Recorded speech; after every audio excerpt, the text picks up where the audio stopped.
Hello dear students, I am Sumit sir. और देखिए, आज मैं लेकर आया हूँ मैकेनिक्स का लेक्चर नंबर 7। देखिए, मैकेनिक्स के पिछले लेक्चर्स में हम लोगों ने यूनिट 3 ख़त्म कर दिया था। ठीक है, यूनिट 3 जिसका नाम था मोमेंट। और यूनिट 1 और 2 तो हम लोगों ने क्लास में किया ही था। ठीक है, तो 3 यूनिट आपका ख़त्म हो गया। टोटल हमारा 6 यूनिट है। अब एक बात समझ लीजिए कि हमारा जो चौथा यूनिट है उसका नाम है फ्रिक्शन।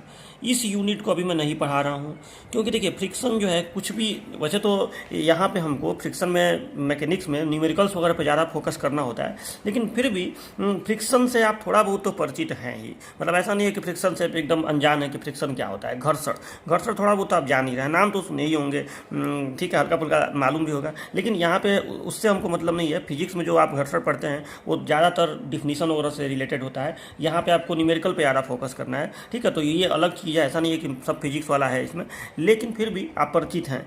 अभी मैं इस यूनिट को थोड़ा सा रोक रहा हूँ, क्योंकि ये यूनिट जो है चौथा यूनिट, ये अभी उतना भारी नहीं है। मैं जो एक नया यूनिट शुरू करने जा रहा हूँ, यूनिट नंबर 5, जिसका नाम है सेंटर ऑफ ग्रेविटी, गुरुत्व केंद्र।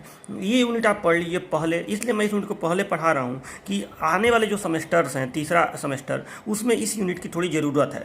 घर्षण की ज़रूरत नहीं पड़ेगी। ठीक है, तो घर्षण का तो आप जितना पढ़े हैं उतना से भी आपका काम चले, लेकिन ये यूनिट पढ़ना इसलिए ज़रूरी है। ठीक है, तो आपका एग्जाम हो चाहे न हो, तीसरे सेमेस्टर के लिए ये यूनिट ज़रूरी है। ठीक है, तो इसलिए मैं पहले इसको पढ़ा रहा हूँ। ठीक है, तो अब वही चीज़ पहले पढ़िए जो ज़्यादा ज़रूरी हो। तो अब देखिए, सेंटर ऑफ ग्रेविटी ये है आपका यूनिट।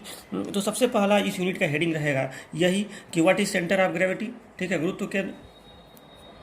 तो देखिए, मान लीजिए कि ये एक पिंड है, बॉडी है। ठीक है, मैं एक बॉडी का यहाँ पे फिगर बना रहा हूँ। मान लीजिए कि ऐसे टेढ़ा बड़ा कुछ भी, ये एक बॉडी है। तो इस बॉडी, ये जो पूरी बॉडी आपको दिख रही है, इस बॉडी का ये जो पिंड है, इसका कुछ ना कुछ वेट होगा। ठीक है, तो अभी एक सेकंड मेरी बात को सुनिए। इस बॉडी को आप अलग अलग छोटे छोटे कणों का बना हुआ मान सकते हैं। ठीक है, मतलब ये जो बॉडी है ये अलग अलग छोटे छोटे भागों से मिलकर बना हुआ, आप इसको मान सकते हैं। जैसे इस तरह से मान लो कि इसी को मैं ऐसे अलग अलग पार्ट में से डिवाइड कर दूं, इसी बॉडी को एक समान अलग अलग ऐसे भागों में, छोटे छोटे भागों में से डिवाइड कर दूं। ठीक है, अब देखिए, इसको ऐसे ऐसे भी मैं कर दूं तो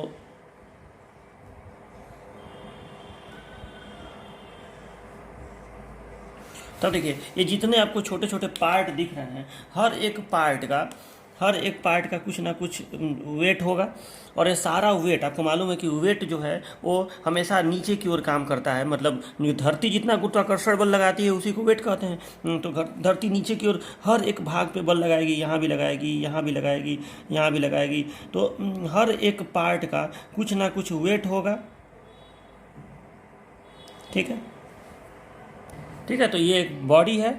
और इस बॉडी का, वैसे तो मैं बॉडी जो है वो छोटे छोटे, आप उसको अलग अलग भागों का बना हुआ मान सकते हैं। ठीक है, तो वही मैंने दिखाया है कि चलो ये इसका एक छोटा सा भाग है, ये इसका एक छोटा सा भाग है, ये इसका छोटा सा भाग है, ये इसका छोटा सा भाग है। ठीक है, और हर एक भाग का अपना कुछ छोटा सा वेट होगा।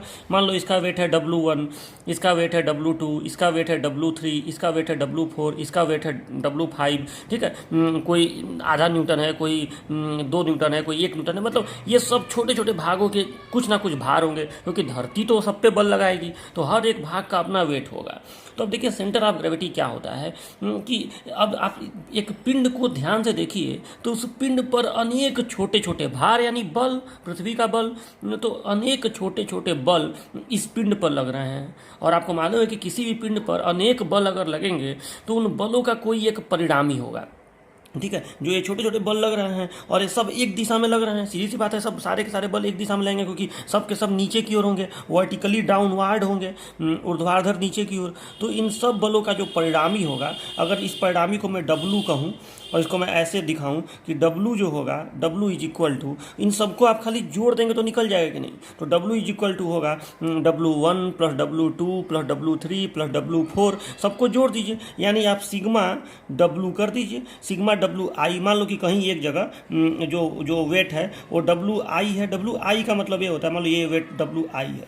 ठीक, तो WI का मतलब ये हुआ कि I की जगह पे आप 1 2 3 4 कुछ भी लिख सकते हैं। तो सिग्मा WI का मतलब कि W1 plus W2 plus W3 plus W4 plus dot dot dot. तो टोटल W का मान कितना होगा, टोटल जो W होगा वो सिग्मा WI होगा। तो अब देखो, तो आपने ये तो पता कर लिया कि अगर अनेक छोटे छोटे भागों का वेट आपको पता हो तो आप टोटल वेट निकाल देंगे, और ये इन सभी बलों का परिणामी होगा, रिजल्टेंट होगा। अब ये रिजल्टेंट किसी एक बिंदु पे काम करेगा कि नहीं, ऐसा नहीं ना है कि ये रिजल्टेंट यहाँ भी काम करेगा, यहाँ भी काम करेगा, यहाँ भी काम करेगा। ये रिजल्टेंट किसी एक बिंदु पे काम करेगा। जिस एक बिंदु पे वो रिजल्टेंट काम करेगा, जिस एक बिंदु पे वो रिजल्टेंट काम करेगा, उसी बिंदु को हम लोग कहेंगे सेंटर ऑफ ग्रेविटी। ठीक है, मतलब मैं अगर इस फिगर को ऐसे दिखाऊं कि यही वस्तु मैं दोबारा ऐसे, ठीक है, यही वस्तु मैं दोबारा ऐसे बना रहा हूँ,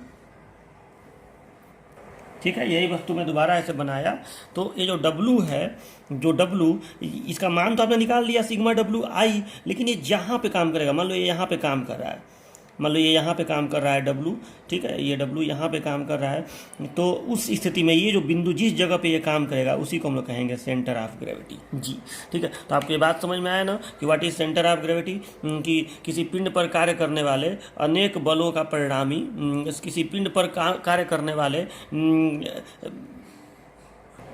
ठीक है, तो किसी पिंड पर कार्य करने वाले, ठीक है, तो किसी पिंड पर कार्य करने वाले अनेक गुरुत्वीय बलों का परिणामी जिस बिंदु पर केंद्रित होता है या जहाँ पे लगता है वही बिंदु कहलाता है गुरुत्व केंद्र। ठीक है, ये जो छोटे छोटे आपको बल दिखाए गए हैं ये सब ग्रेविटेशनल फोर्स है, गुरुत्वीय बल है, यानी भार है, गुरुत्वीय बल यानी भार। तो इन सभी गुरुत्वीय बलों का परिणामी यहाँ काम करेगा, उसी को हम कहेंगे उस पिंड का गुरुत्व केंद्र। यानी पिंड पर लगने वाले अनेक गुरुत्वीय बलों का परिणामी यहाँ कार्य करता है, वही गुरुत्व केंद्र कहलाता है। ठीक है, और तो अब देखो, ये तो टेक्निकल परिभाषा हो गई। अब इसको सरल शब्दों में कहना हो तो हम ऐसे भी कह सकते हैं कि पिंड का संपूर्ण भार जहां पे केंद्रित हो, मतलब इस भाग का भार इतना है, इस भाग का भार इतना है, ये W1 है, ये W2 है, W3 है, तो कहीं ना कहीं इन सभी भारों का जो परिणामी है वो एक जगह यहाँ पे काम कर रहा है, यानी ये सारा भार जो है इस जगह पे केंद्रित है, तो इसी बिंदु को हम लोग कहेंगे गुरुत्व केंद्र। तो आप अब परिभाषा देखिए क्या लिखिएगा अपने कॉपी में, तो पहले तो ये फिगर बना दीजिएगा और ये भी फिगर बगल में बना दीजिएगा, और लिखिएगा कि किसी पिंड का गुरुत्व केंद्र वह बिंदु होता है जहां उसका संपूर्ण भार केंद्रित हो। ठीक, और आगे ये भी लिख दीजिएगा कि अतः गुरुत्व केंद्र पिंड पर लगने वाले अनेक गुरुत्वीय बलों का, गुरुत्व केंद्र वह बिंदु होता है जहां पिंड पर लगने वाले अनेक गुरुत्वीय बलों का परिणामी कार्य करता है। क्या लिखेंगे कि गुरुत्व केंद्र वह बिंदु होता है जिस पर पिंड का संपूर्ण भार केंद्रित हो तथा इसी बिंदु पर पिंड पर लगने वाले अनेक गुरुत्वीय बलों का परिणामी कार्य करता है। ठीक है, तो ये आपका हो गया गुरुत्व केंद्र। अब इसमें जो W है, इस W को हम ऐसे लिख सकते हैं कि W is equal to sigma WI।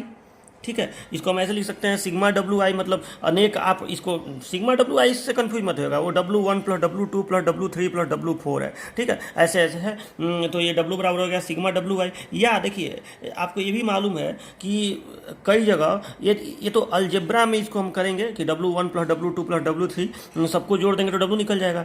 Integration के रूप में भी इसको हम लिख सकते हैं, मतलब अगर इसका वेट जो है, ये मान लो कि जो आप बोल रहे हैं W1 W2 W3, अगर आप उसको DW बोलें, DW, आपको मालूम है कि इंटीग्रेशन में हम लोग DW का प्रयोग करते हैं, तो इंटीग्रेशन में आप इस सिग्मा को ऐसे लिख सकते हैं, ऐसे। देखो, इससे कंफ्यूज मत होइएगा, बहुत बच्चे इस लाइन से कंफ्यूज हो जाते हैं कि ये सिग्मा इंटीग्रेशन कैसे बन गया और WI को मैंने DW क्या लिख दिया। कंफ्यूज होने की जरूरत नहीं है। देखो, जो काम ये सिग्मा करता है वही काम इंटीग्रेशन करता है, ये भी जोड़ता है, ये भी जोड़ता है, बस थोड़ा सा मैथमेटिकल टेक्निक का अंतर है। ठीक है, ये हर एक भाग के वेट को W1 plus W2 plus W3 ऐसे कर देगा, तो उसको सिग्मा WI लिखेंगे। और ये क्या करता है कि आपको एक छोटे से भाग का अगर वजन पता हो कि इसका वजन DW है, एक छोटे से भाग का वजन DW है, तो ये क्या करेगा कि उस DW को धीरे धीरे फैला देगा।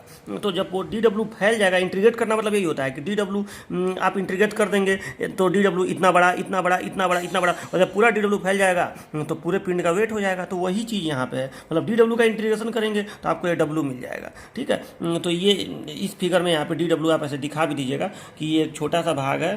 ठीक है, एक छोटा सा भाग है जिसका वजन DW है। ठीक है, DW ये नीचे की ओर काम कर रहा है, तो यहाँ पे आप W बराबर इंटीग्रेशन DW भी लिख सकते हैं। ये दोनों चीज़ एक ही है, चाहे आप डब्लू बराबर सिग्मा डब्लू आई लिखिए, चाहे डब्लू बराबर इंटीग्रेशन डी डब्लू लिखिए, ठीक है। तो इससे आपको ये पता चला कि जो पिंड का भार होगा वो अनेक जो उसके जो पिंड का टोटल भार होगा उस पिंड के जो अनेक भागों के छोटे छोटे भार होंगे उन सबका समेसन होगा या सबका इंटीग्रेशन होगा, ठीक है। तो ये आपका हो गया गुरुत्व केंद्र, और जहाँ पे वो परिणामी ये डब्लू जहाँ पे काम करेगा वही गुरुत्व केंद्र होगा, यानी जिस बिंदु पर भार केंद्रित होगा, संपूर्ण भार केंद्रित होगा, वही बिंदु गुरुत्व केंद्र कहलाता है।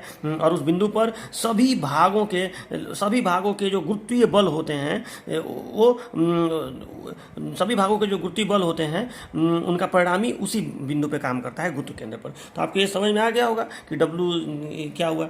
अब देखिए, अब गुरुत्व केंद्र का निर्धारण हम लोग कैसे करेंगे, तो इस अगला हेडिंग रहेगा आपका गुरुत्व केंद्र का निर्धारण, determination of centre of gravity, ठीक है। तो गुरुत्व केंद्र का निर्धारण करने की दो विधियां होती हैं, एक होता है एनालिटिकल यानी गणनात्मक विधि जिसमें हम कुछ कैलकुलेशन करेंगे, और दूसरा होता है एक्सपेरिमेंटल यानी प्रयोगात्मक विधि, ठीक है। तो मैं दोनों आपको बता रहा हूँ। तो सबसे पहले देखिए एनालिटिकल मेथड क्या होता है, कैसे हम लोग गुरुत्व केंद्र निकाल सकते हैं, ये देखिए।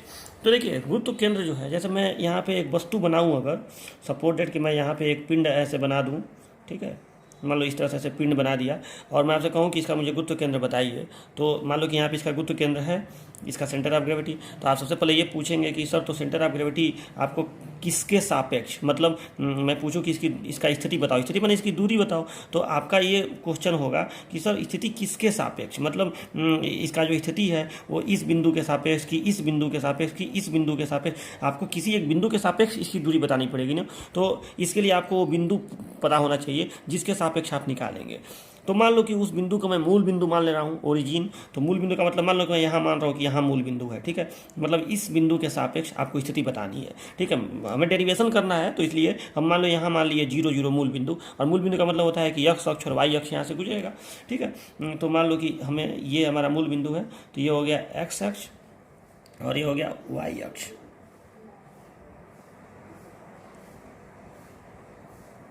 ठीक है, और ये हो गया y अक्ष। अब आपको ये जो सेंटर ऑफ ग्रेविटी है इसकी दूरी बतानी है, तो मैं मान रहा हूँ कि सेंटर ऑफ ग्रेविटी जो है ये इसका निर्देशांक, इसका जो कोऑर्डिनेट है, कोऑर्डिनेट माने इससे दूरी और इससे दूरी, तो मैं मान रहा हूँ कि इसका कोऑर्डिनेट x बार y बार है। तो x बार y बार अगर मैं मान रहा हूँ तो इस दूरी को मैं लिखूँगा x बार, इस डिस्टेंस को हमें x बार लिखना पड़ेगा, इसको मैं लिख रहा हूँ x बार, और अगर मैं यहाँ से इसकी दूरी को y बार मान रहा हूँ इस दिशा में, तो इस दूरी को मुझे लिखना पड़ेगा y बार, ठीक है।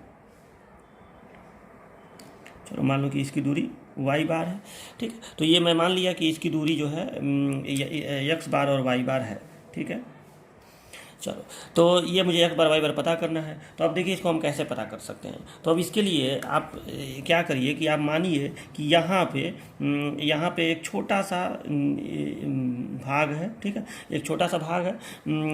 पिंड को मैं बताया हूँ ना कि अनेक छोटे छोटे भागों से मिलकर बना हुआ आप मान सकते हैं। तो मान लो कि इस छोटे से भाग का कुछ वेट होगा, सपोज कि इस छोटे से भाग का वेट DW है, DW, ठीक है। इस छोटे से भाग का जो वजन है वो DW है, ठीक है। तो ऐसे ऐसे पता नहीं कितने इसमें DW होंगे, ठीक है।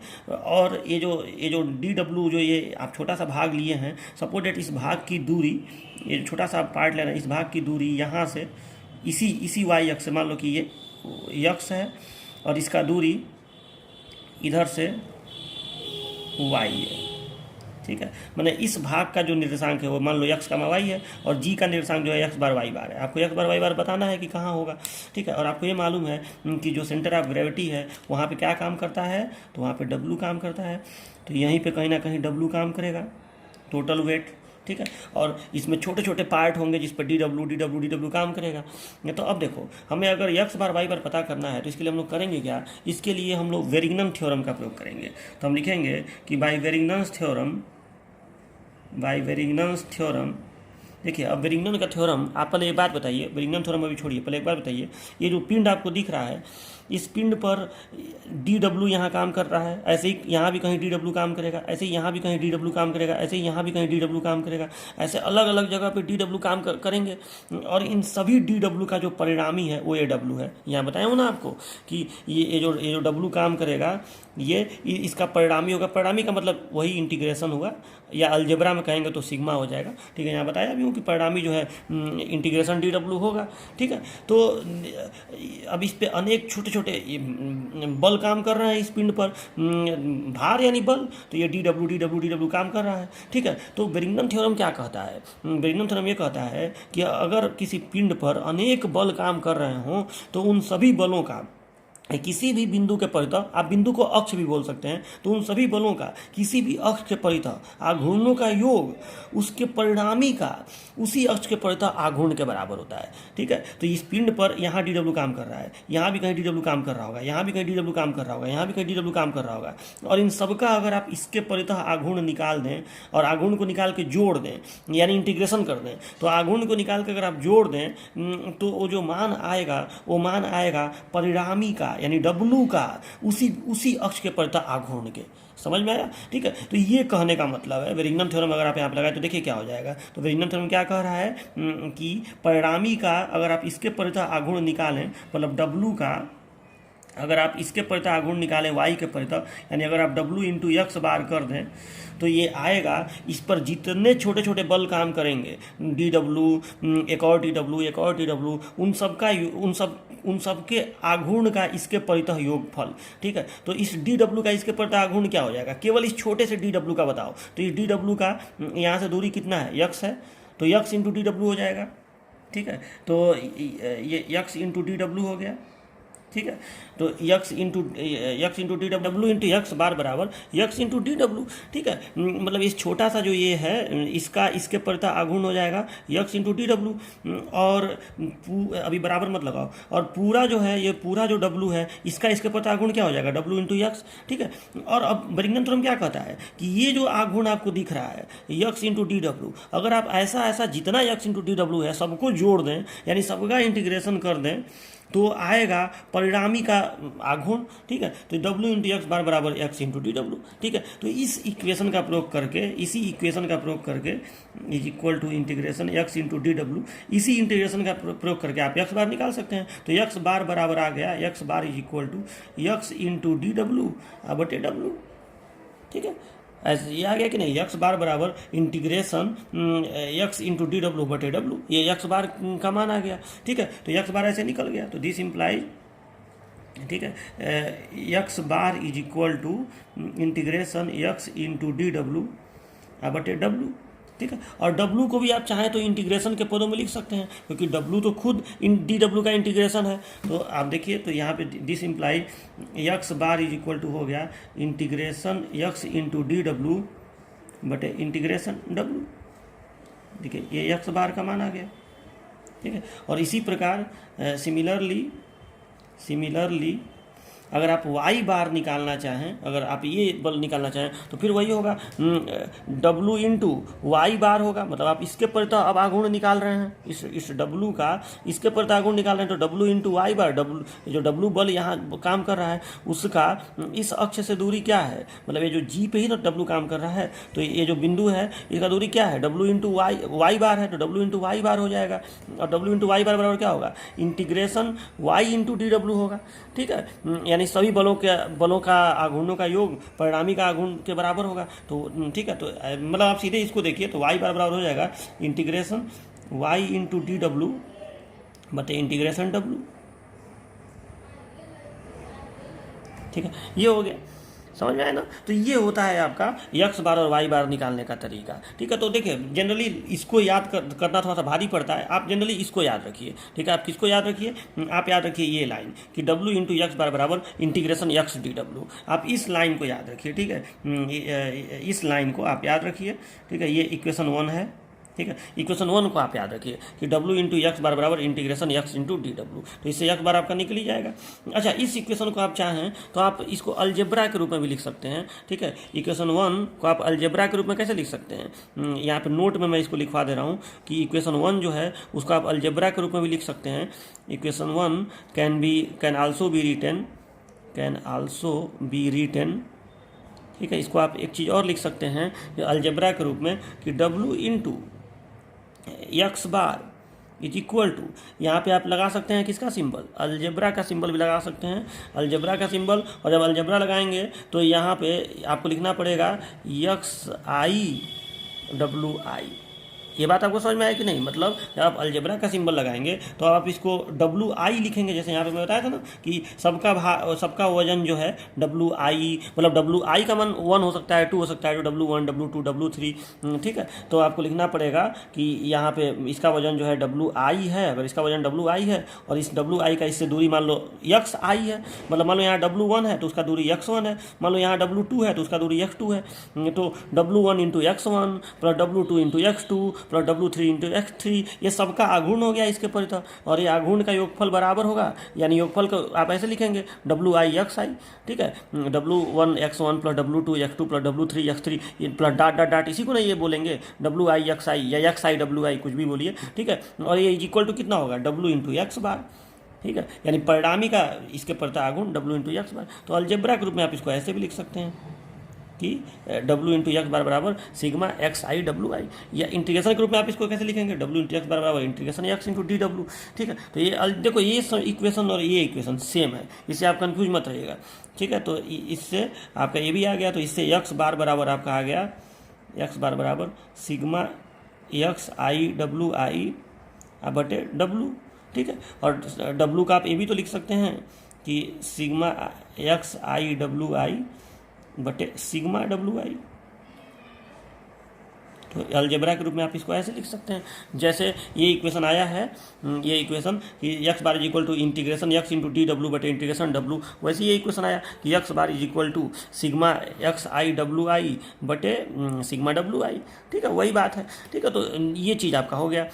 तो इस बात को आप याद रखिएगा कि कैसे आप लोग गुरुत्व केंद्र का निर्धारण करेंगे, ठीक है। अभी आपको ये डेरिवेशन में कराया हूँ, रियल इसका मैं बताऊँगा आपको, अभी घबराइए नहीं, ये नहीं कि सर तो हम कैसे निकाल पाएंगे, ये हम इंटीग्रेशन कैसे करेंगे, इंटीग्रेशन करना करके मैं सिखाऊंगा आपको कि कैसे आप इंटीग्रेशन करके बता देंगे कि ये कितना सेंटीमीटर होगा, चाहे कितना मीटर होगा, सब बता लेंगे, लेकिन कॉन्सेप्ट उसके पीछे क्या रहेगा, तो कॉन्सेप्ट यही रहेगा, चाहे आप इसको समझिए चाहे इसको समझिए, ठीक है। तो ये हो गया आपका गुरुत्व केंद्र का प्रयोगात्मक विधि से निर्धारण। तो आप कापी पे क्या लिखेंगे, तो लिखेंगे कि गुरुत्व केंद्र को निर्धारित करने की 2 विधियां हैं, एनालिटिकल प्रयोगात्मक, गणनात्मक और प्रयोगात्मक। गणनात्मक विधि हेडिंग डाल के ये फिगर बढ़िया से बना लीजिएगा साफ सुथरा, और लिखिएगा Barrington theorem, by Barrington theorem. मन करेगा तो कथन भी लिख दीजिएगा कि किसी पिंड पर कार्य करने वाले बलों का किसी अक्ष के प्रति आघूर्णों का योग परिणामी का उसी अक्ष के प्रति आघूर्ण के बराबर होता है, ठीक है। और ये सीधे लिख दीजिएगा W इंटू एक्स बराबर ये, और इसको नोट में लिख दीजिएगा, ये यहाँ से यहाँ तक पहले लिख दीजिएगा, एक्स बराबर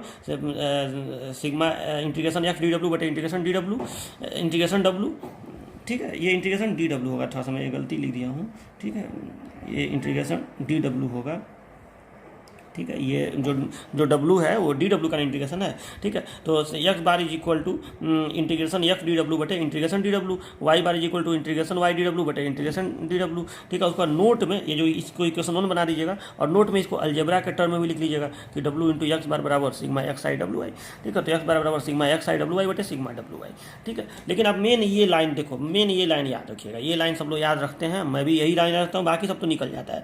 W इंटू एक्स बार बराबर integration X into D W, ठीक है। तो ऐसे गुरुत्व केंद्र का हम लोग निर्धारण करते हैं।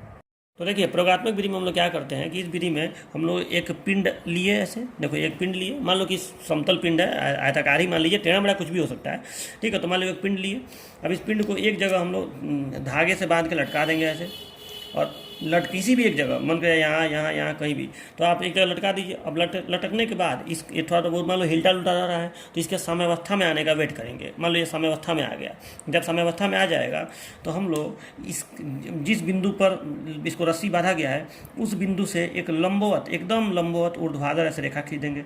मान लो कि इस रेखा का नाम है 1-1, सपोज डेट इस रेखा का नाम है 1-1, एक रेखा इसे खींच दिए, ठीक है। अब क्या करेंगे कि इसी पिंड को, जो वस्तु हम लिए थे, उसी को कहीं और से लटकाएंगे, किसी और जगह से धागा बांध के लटकाएंगे। मान लो कि हम यहाँ से लटका दिए, इस कोने से ऐसे लटका दिए, ठीक है। और जब लटका देंगे तो फिर इसके साम्यावस्था में आने का इंतजार करेंगे। अब मान लो साम्यावस्था में ऐसे आ गया ये, जब साम्यावस्था में आ गया और पहले वाली ये रेखा तो इस पर रहेगी ही, जो पहले रेखा खींची गई थी 1-1 वो तो इस पर रहेगा ही। अब इसके फिर से साम्यावस्था में आने का इंतजार करेंगे। अब जब साम्यावस्था में आ जाएगा तो जो दूसरे बिंदु से हम लटकाए हैं, मान लो पहले बिंदु ए से लटकाए हैं, ठीक है। अब जब बिंदु बी से लटकाए हैं तो अब बिंदु बी से भी एक एकदम ऊर्ध्वाधर रेखा खींचेंगे। तो ऐसे ऊर्ध्वाधर रेखा खींचे, ठीक है, मतलब ऐसे ऊर्ध्वाधर रेखा खींचे, ठीक है। सपोज डेट की इस रेखा का नाम हो गया 2-2, ठीक है, 2 2। तो ये रेखा, ये दोनों रेखाएं जहाँ पे काट देंगी वही बिंदु कहलाएगा गुरुत्व केंद्र। ये जो जी है यही कहलाएगा सेंटर ऑफ ग्रेविटी।